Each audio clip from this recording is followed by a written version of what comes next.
Good evening and welcome to tonight's Strategic Planning Subcommittee meeting. I'm Councillor Sarah Williams from West Green Ward and the Chair of the committee. My name is Sheila Peacock. I'm the Councillor for Northumberland Park and Vice Chair. Councillor Viv Ross, Fortis Green Ward. Reg Ray, Tottenham Hill. Councillor Liz Morris, Highgate Ward. Councillor Peter Mitchell, Woodside.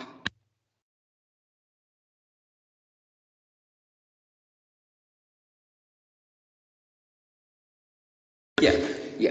Councillor Dinan Basu, Seven Sisters Ward. Okay, and we also have officers present with us this evening. Rob Szosowski, Assistant Director for Planning, Building Standards and Sustainability. Bob McIver, Head of Building Control Services. Justin Farley, Legal Officer. Fiona Ray, Acting Committees Manager, Clerk to the Committee. We also have officers joining us virtually, but they'll introduce themselves when appropriate. Filming at meetings. This meeting is being recorded. All registered speakers should be aware that they will be recorded for live or subsequent broadcast via the Council's internet site or by anyone attending the meeting. If you are joining virtually, please turn off your camera and microphone unless you are speaking. Apologies. So we have apologies for absence from Councillors Corley Harrison, Say and Adamu. Is that complete? That's correct, Chair. That's everybody. Thanks. Do any members have any declarations of interest? No. And there are no items of urgent business, and we don't have any deputation petitions, presentations or questions. So at item 6, you've got minutes at pages 1 to 8 in your pack. Are those minutes agreed? Agreed. Thanks. So we move on to the substantive item, which is the Planning Services Update, pages 9 to 18 in your pack, which fall into 3 categories: development management at pages 9 to 14, then policy at pages 15 and 16, and building control at 17 and 18. So if we can start with handing over to Robbie Manoka, who's going to introduce the report on development management. Thanks, Robbie. Thank you, Chair. If you let me know if you can hear me.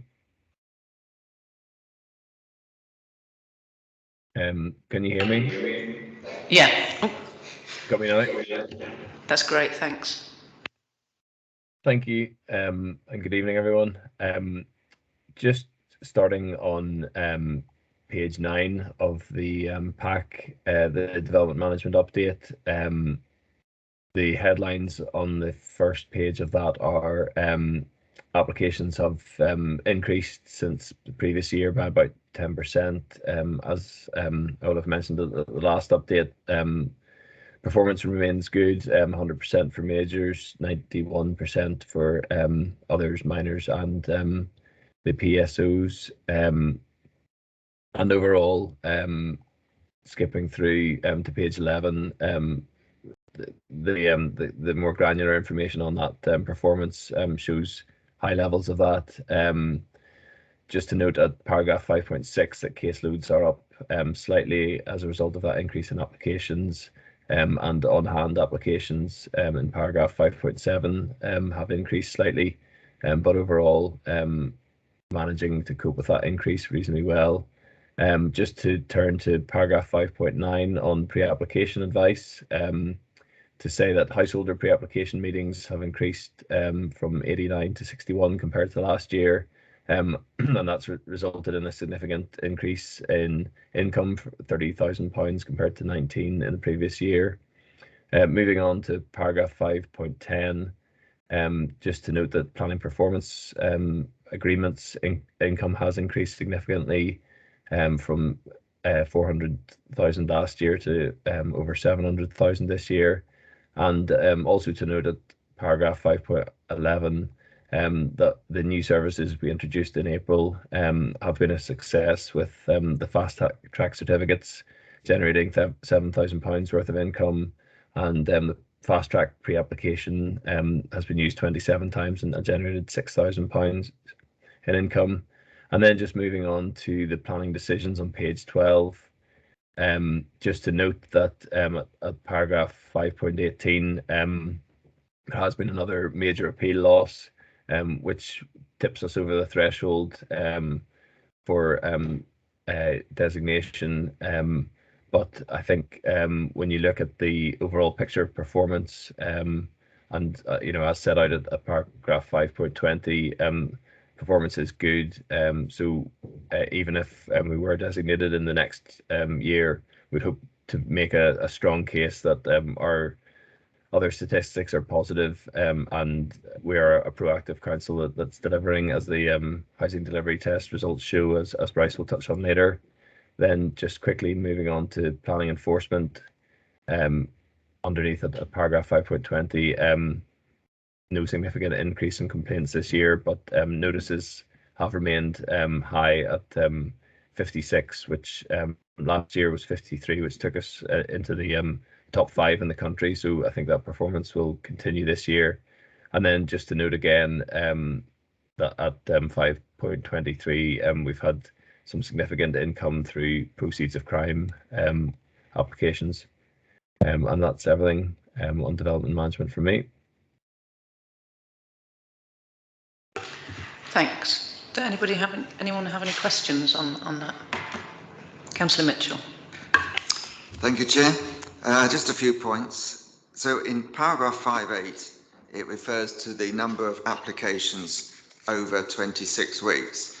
So am I correct in interpreting what follows as meaning that those applications include those that haven't yet come before the committee for determination, as well as ones we've approved, but you've not yet concluded the section 106 sign-off?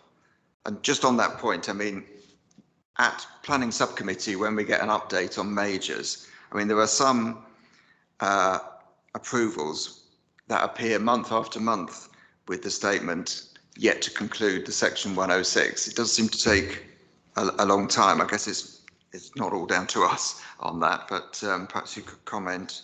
Over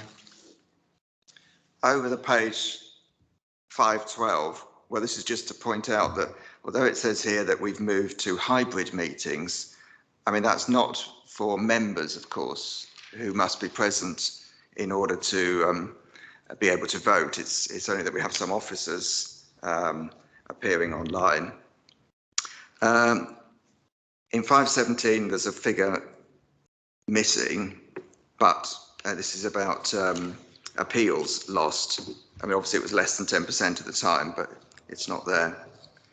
And in 518, when it refers to the appeal that was originally dismissed by the inspector and then subsequently allowed following a legal challenge, I mean, I suppose my question was just how common is that for an inspector's decision to be challenged in that way?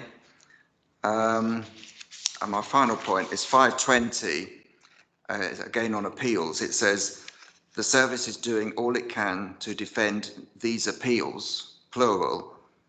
But am I right in thinking there's only one outstanding, which is the Tottenham Hotspur one? Thanks.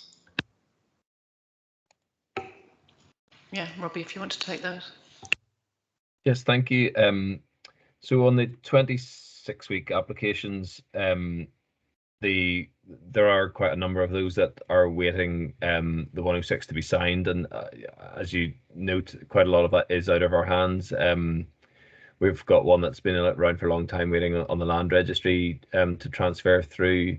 I think often a lot of the other ones are smaller developments, so they won't come to committee.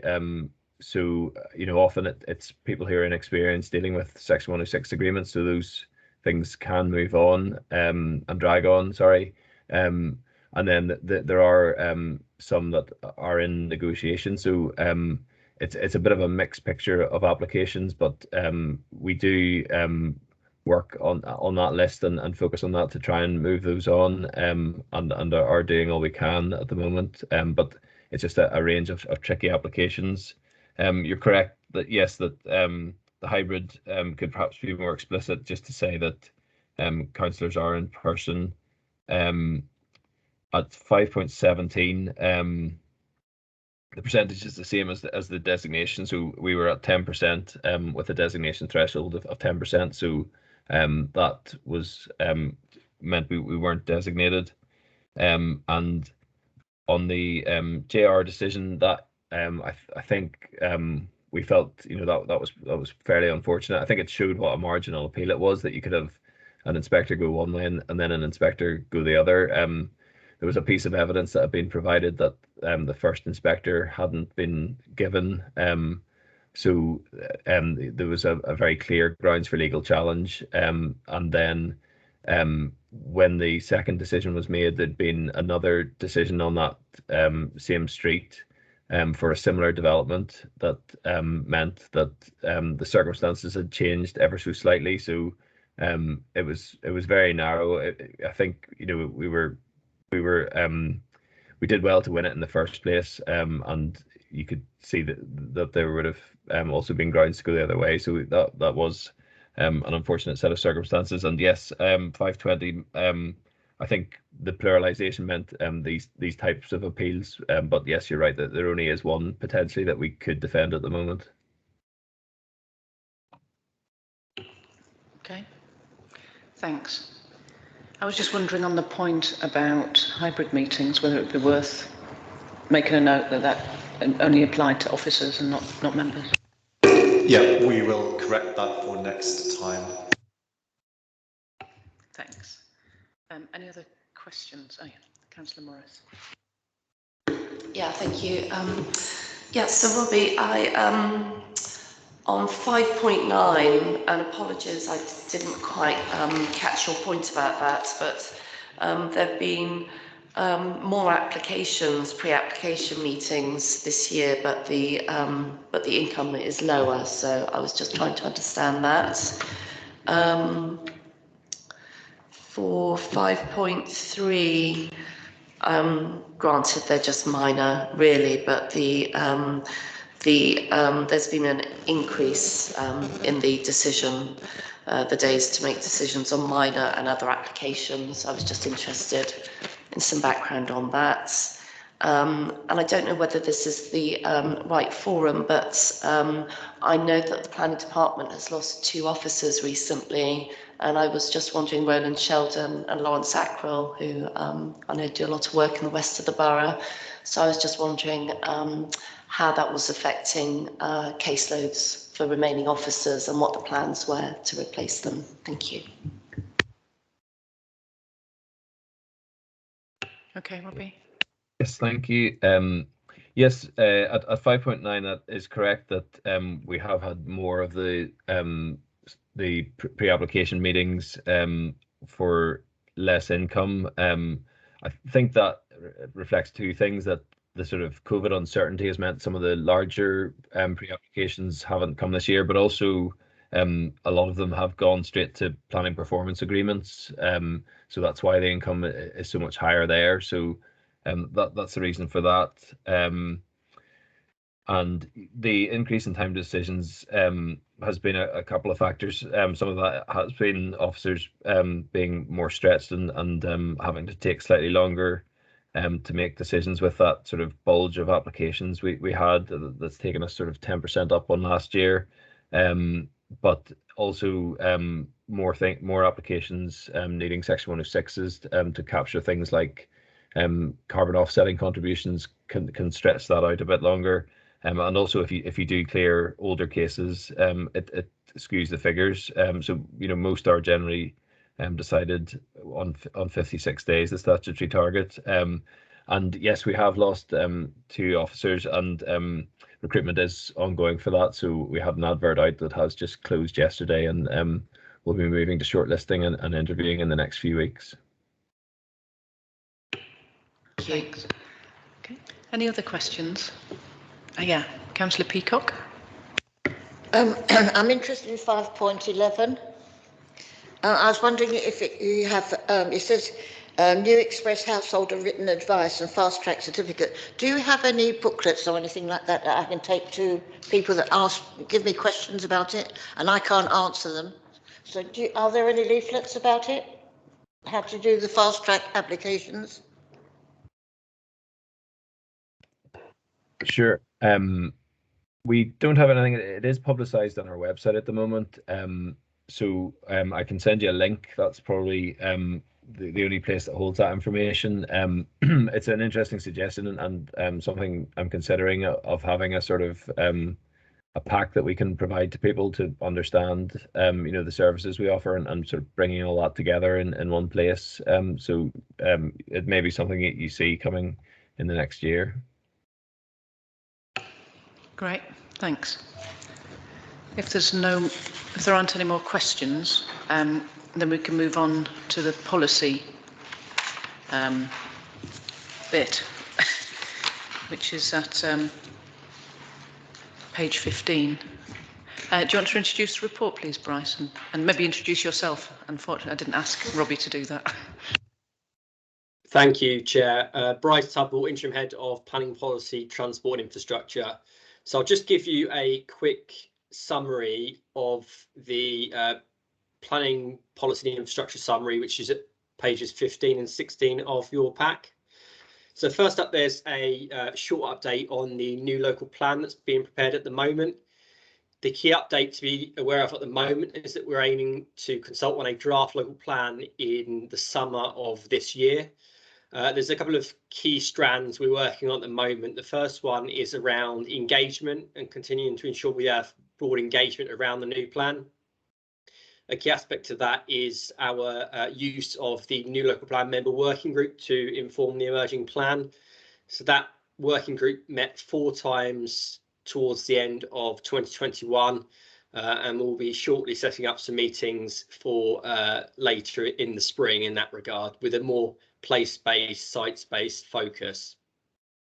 The second key strand for the new local plan at the moment is around evidence base, and we are in the process of collecting a lot of evidence to inform the plan and to assess its effects.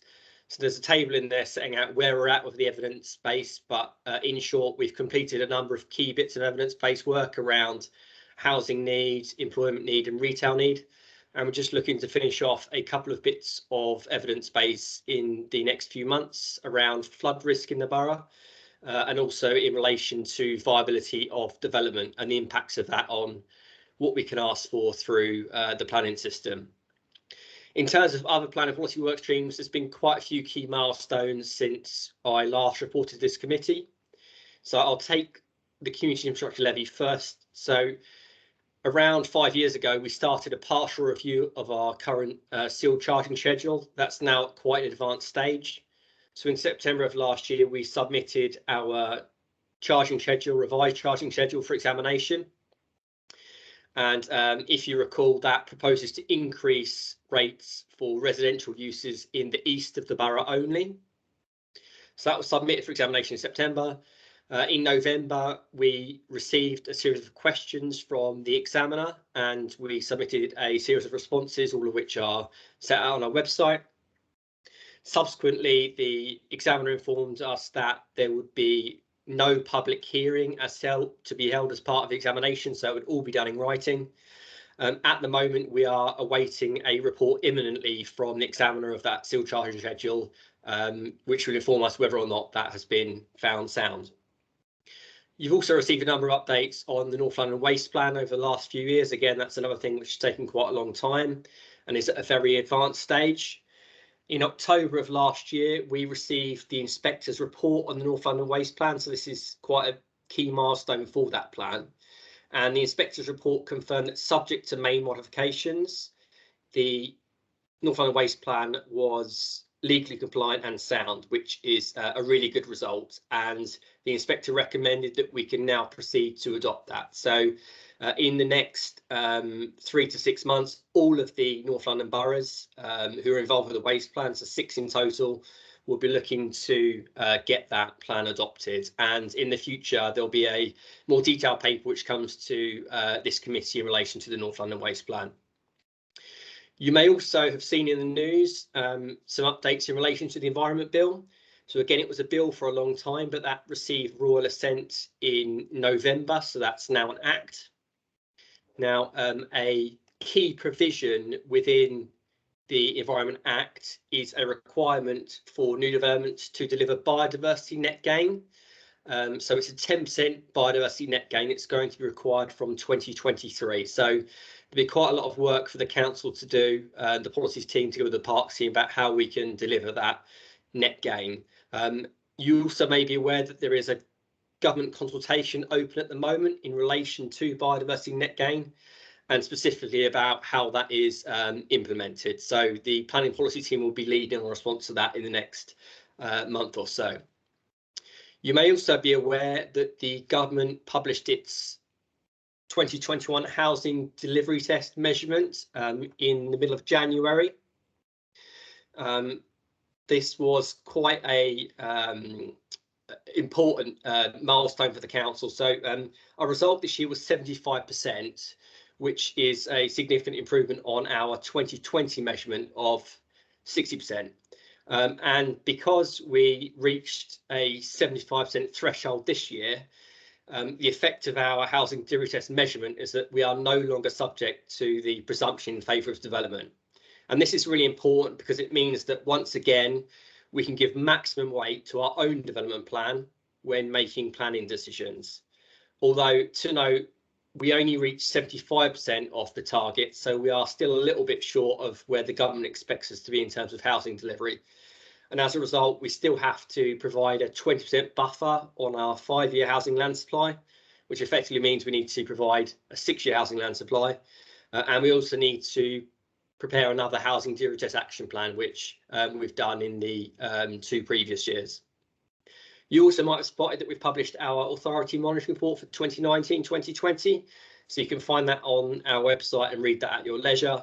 Our 2020-2021 AMR is now under preparation. So that should also be published at some stage this year. And then lastly, just to note a couple of permitted development rights, which the government introduced during COVID or during the pandemic, I should say, on a time limited basis. The government had a consultation last year on making those permanent because they were time limited to start off with. And the government's confirmed they will be made permanent. And they are in relation to the council holding outdoor markets and in relation to movable structures. So the second one, the second permitted development right, allows for things such as marquees and additional seating outdoors in things like pubs, cafes, restaurants and visitor attractions. So that's another important one to note. That's all from me, Chair. Thank you very much.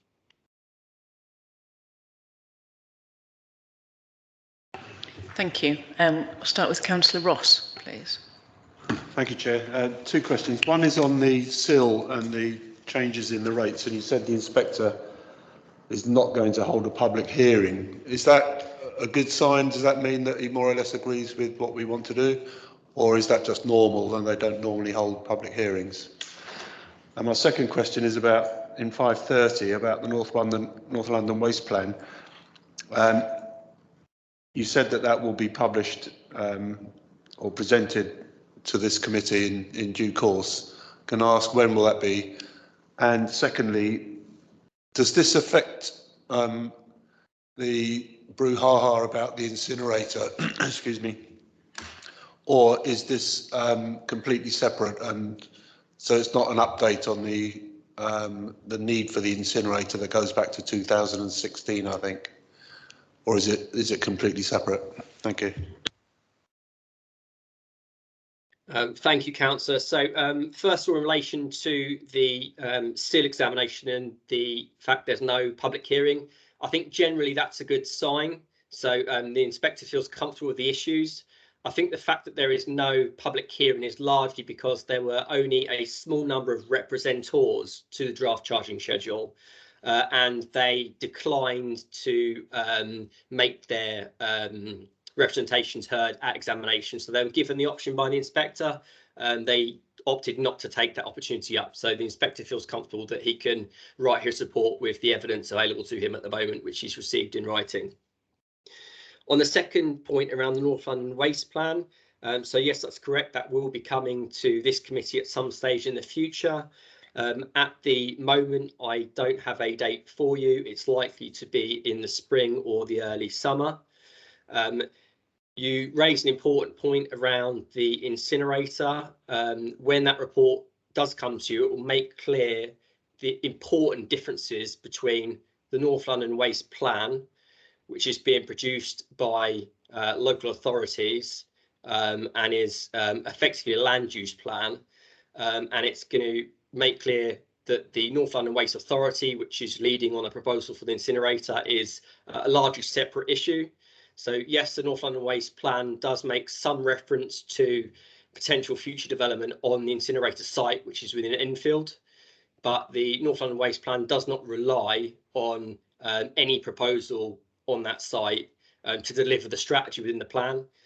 Should it be the case that the incinerator doesn't come forward on that site in the future, then that site would still be appropriate for another waste use, whatever that might be, which could help deliver the North London Waste Plan strategy too. So we'll be making very clear the important difference between the two.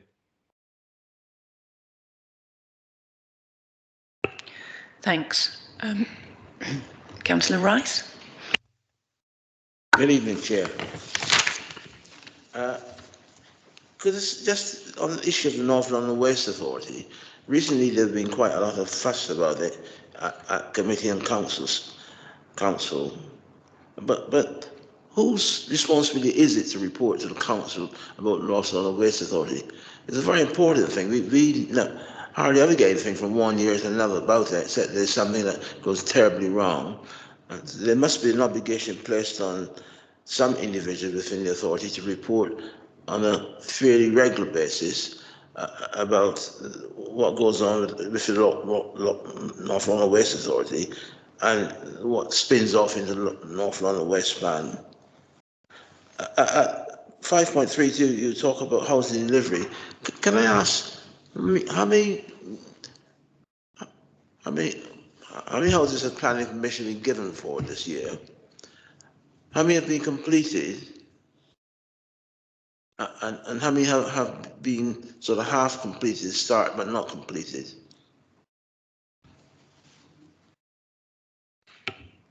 Thank you, Councillor Rice. So I'll take the second question first around housing delivery. So the housing delivery test is an interesting issue, and it has actually been identified as being quite unfair in certain ways, because councils are now being held to account for the amount of development which is built in their area, completed in their area, when to a large extent that is out of our control. So while we can grant permission for large numbers of homes, because we're not delivering those homes and we're reliant on the private sector to bring them forward, it's not necessarily the case that they will get built. It is actually the case, though, that we have a good track record in the borough, or an improving track record of delivering new homes. So new homes being delivered by this council, but mostly by the private sector. So in the past year, we were very close to meeting the housing target of 1,502 homes per year. It's also the case that we have a very strong pipeline of development in the next few years. So our housing performance in coming years should be quite good in terms of deliveries in comparison to housing completions. I don't have the figures at hand at the moment, but we have granted permission for a significant number of new homes to be built in the borough. I don't know the figure off the top of my head, but it's probably in the region of 10,000. I also understand that we have around 4,000 starts on site at the moment. So there are around 4,000 homes which have started to be built that we expect to come forward and complete in the near future. So that's around housing delivery. In relation to the North London Waste Authority, unfortunately, I'm not clear who's responsible for updating the council in relation to that. Maybe one of my colleagues could assist with that, although I would note that 2 of the council's cabinet members do sit on the board of the North London Waste Authority, and I presume that they are involved in that process of updating the council in relation to the activities of the North London Waste Authority. Okay, Mr. Shatowski. Thank you, Chair. Just to elaborate on what Bryce just said about the North London Waste Authority. So yes, there's 2 councillors that represent the council on the North London Waste Authority. And then there are the respective cabinet member roles. So Councillor Carter's cabinet member role includes some of that portfolio covering waste. And also the role of the Environment and Community Safety Scrutiny Committee also has a role in scrutinising the work of the NLWA through that route. So there's a number of different routes it can be reported on and analysed, but it's just very important to make the distinction clear between the role of the North London Waste Authority, which covers the energy from waste facility and all of that, waste collection, disposal and transportation, and the North London Waste Plan, which is what we're talking about today, and there'll be a future report on it, which is a planning authority function, and this is the forum obviously to scrutinise planning issues. So I just want to make that distinction very, very clear. They're separate entities with separate plans and objectives. Thank you. Thanks. Are there any other questions from the committee? Hi. Point of clarification from Councillor Rice. I just want to be clear on the figures. Did you say that we had given 10,000 permission for 10,000 homes to be built? Is that what you said? Unfortunately, Councillor, I don't have the figures to hand at the moment. I'd be happy to issue a clarification post this meeting, which can be issued to members of this committee in relation to both permissions granted and also starts on site that we're aware of at the moment. Okay, thanks. Councillor Peacock. On 5.28, I'm really pleased to see that you've been studying various aspects, and I'd like information, again, if it's printed, I could have it, or you could send it to me, on the archaeological priority area study, because I know that in Love Lane we've got a lot of building that's going on there, and I think it's an archaeological area. Also, the Gypsy and Traveller Accommodation Needs Assessment, I'd like to know more about that. And the sites of importance for nature conservation study. But on the back page, on page 18, it says under Appendix 1, Gypsy Traveller Site, 10 plus pitches, and I'd like to know more about that. And then on the minor development, it says Gypsy Traveller Site, 0.9 pitches. As far as I'm aware, there's only 2 traveller sites in the borough now, one at Clyde Road and one at the back of the Civic Centre. So I'm just interested in these 2 items, if you could possibly let me have more information. Thank you, Councillor Peacock. So yeah, very happy to provide further information to you in relation to those studies.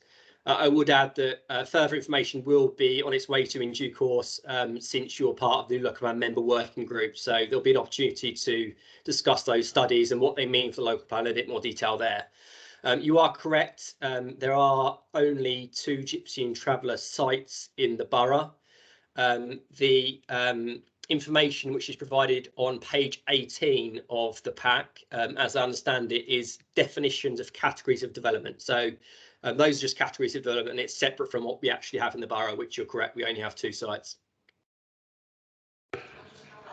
Yes. I was just concerned about the site at the back of the Civic Centre, if there's going to be a reorganisation of the actual pitches that are there, and whether you're going to increase the pitches, and also on Clyde Road, are you going to increase the amount of pitches there or decrease them? Okay. At the moment, Councillor, we don't have any view in relation to that. So we have the Gypsy and Traveller Accommodation Needs Assessment. That is a key piece of evidence to inform the council's future approach to Gypsy and Traveller accommodation in the borough. So we've got that key piece of evidence. There's people we still need to speak to, and we'll deal with this issue comprehensively through the new local plan. So the draft local plan, which we publish in the summer, will have some important things to say about the future of Gypsy and Traveller accommodation in the borough. Okay, thanks. If nobody else has got questions, I've just got one, please, which is in 5.34 about the permitted development rights. Discussed temporary structures such as marquees being now allowed in perpetuity, presumably.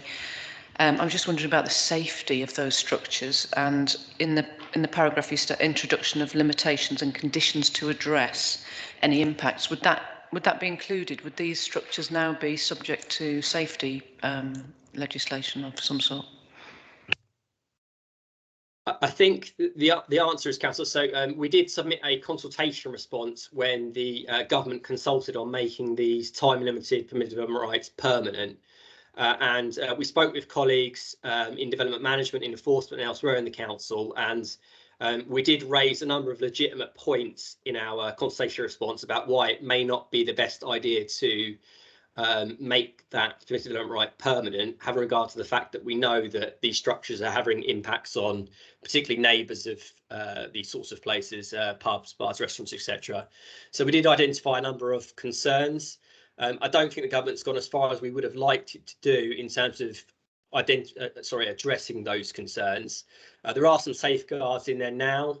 I probably need to provide you with some further information separately in relation to that, but probably safety isn't one which has the kind of safeguards we might have liked to have seen, but I'll come back to you with some further detail on that, if that's okay. Thanks.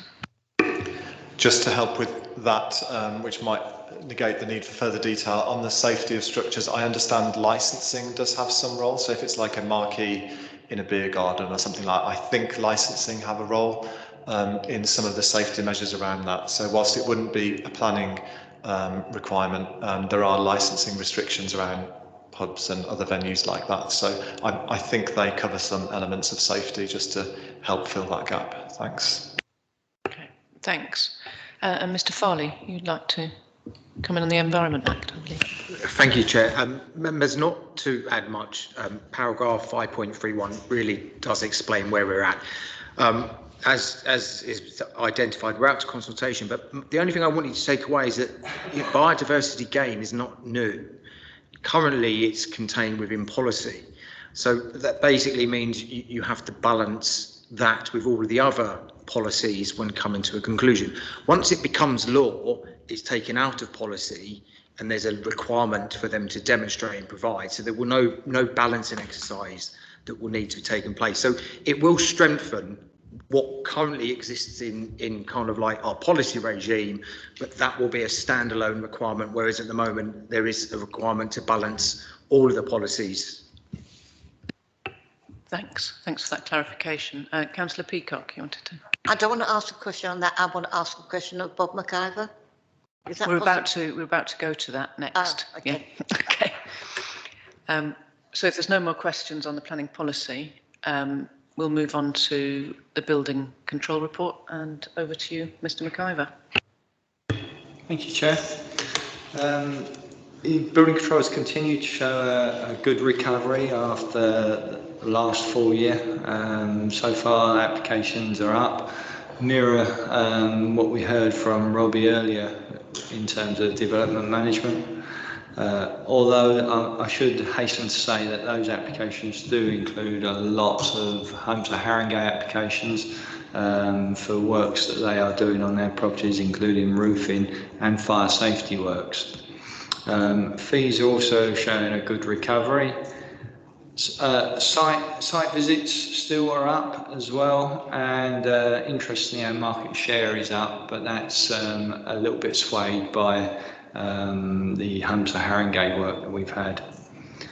Dangerous structures, as always, show a prominent view in what we do, including out of hours dangerous structures, which is a key part of our role, where we're on 24/7 call out.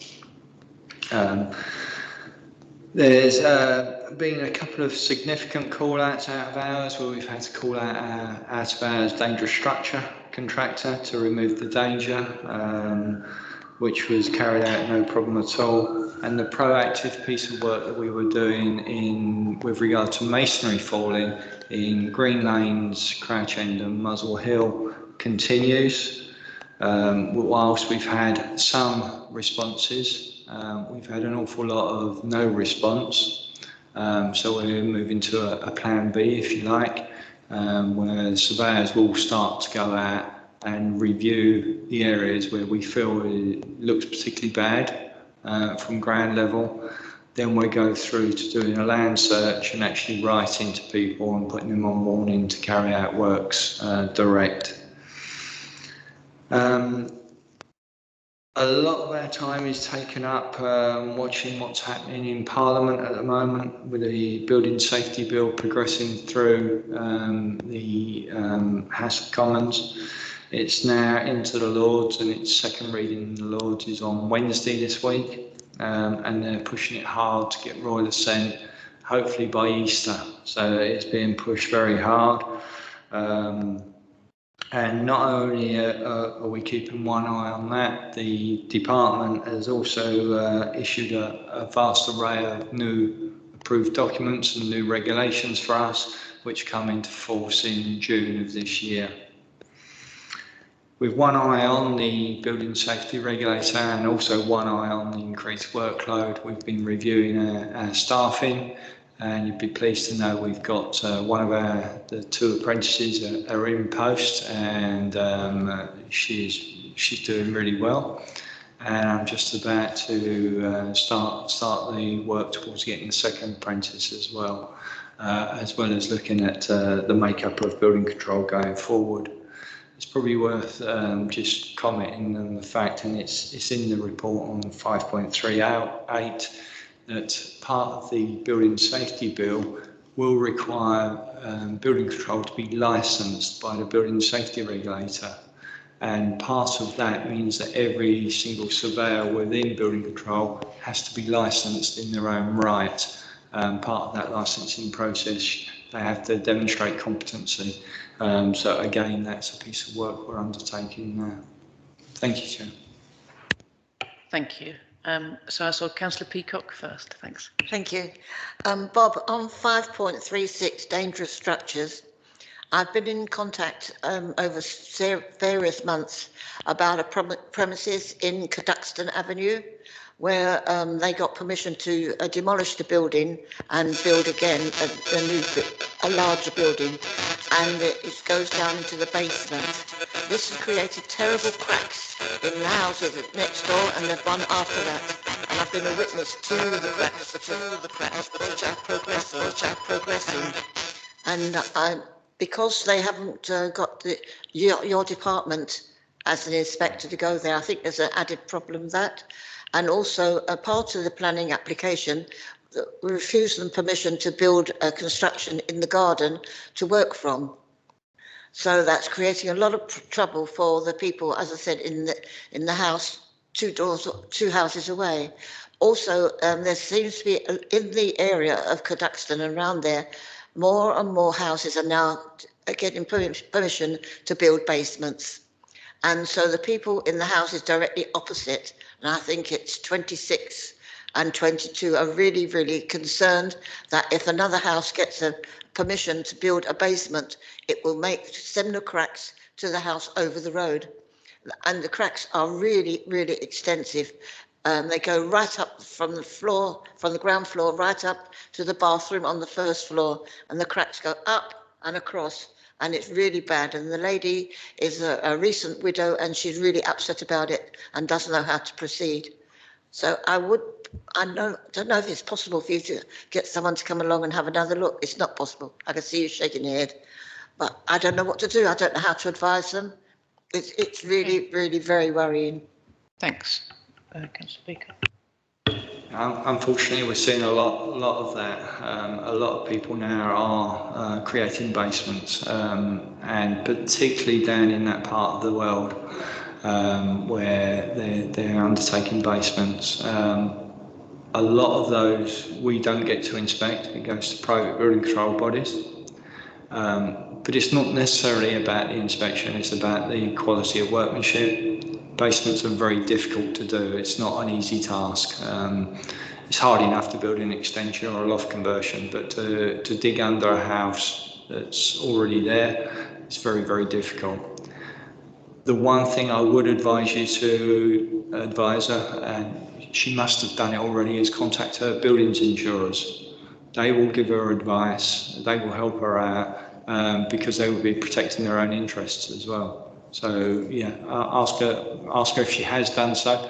Unfortunately, you're right, we can't get involved while there's a current initial notice, is what the notice they give us. We can't get involved. While that notice is in force, we can't get involved. So you can't inspect? No, no. And is there going to be a basement policy coming forward? Because we really, really need it in particular in South Tottenham. Yeah. Yes, we already have policies on basements which do require some conditions looking at the construction and so on. So it's an issue we take really seriously. In the new local plan, I think it's fair to say we can develop on that policy for basements, so we can do that. But it's also worth saying that we now have the new London plan from 2021, which also has a policy about basements. So we are in a better position in policy terms. But it is worth saying structural stability is generally not a planning issue because that's dealt with through separate legislation, through building control and other matters. So there's only so far that planning can go on that. So it's not always a reason for refusal because its structural stability is controlled by another regime. Nevertheless, it's an important issue that we take seriously and try and build in as many checks and balances as possible. Yeah, I was just going to say as a supplementary, to Mr. McIver, with the new legislation going through and the licensing of old building surveyors, well, presumably this is because people are using surveyors who are not competent. Do you have a view on whether it'll get better? Hopefully, yes, it will get better. So the licensing of the building control profession goes across the piece. There will still be the competition at smaller domestic scale. At the moment, it's unlikely that there will be competition at the higher scale, the high risk buildings as they're called, so buildings over 18 metres. But at this moment in time, it's difficult to tell. There's nothing hard and fast, so it will be closer regulated. But part of the issue is building control aren't on site all the time. So whether that be us or a private building control, they're only there at any one moment in time. And it really does depend on the temporary works that are carried out. And the temporary works are key, and the temporary works could treble or quadruple the costs. So you can see where contractors could possibly try to make some savings, let's say, and chance it. So that's part of the problem. And of course, building control doesn't deal with temporary works. That's part and parcel under the CDM regulations, which is governed by the Health and Safety Executive. Interesting to know. Yeah, Councillor Ross, I think you were. Yes, thank you, Chair. Mr. McIver, on that table at the top of page 17, you said that the market share 59% has gone up. I presume that's Q1, 2 and 3. Is that what the asterisk means? Yes. Okay, well, on previous item in the minutes on page 7, third paragraph, it says the current market share for building control was 68%. So that means it's gone down. So I just wondered which is, or was it very high earlier in the year, Q1, 2, and now it's gone slightly down now? Yeah, in what I think it was in the second quarter was where we got a real a large number of Hunter Haringey jobs. So it was in that quarter where it skewed it too high. Our real, probably our true level is around about 50% mark. So 59, I know, probably at the end of the year, you will ask me the same question. It will probably be down at about 50%, if I'm honest. Any other questions? No. Well, that finishes item 7, the planning services update. Thank you, officers, and for the officers that came remotely as well. There are no items of urgent business, so you're free to go home. Thank you.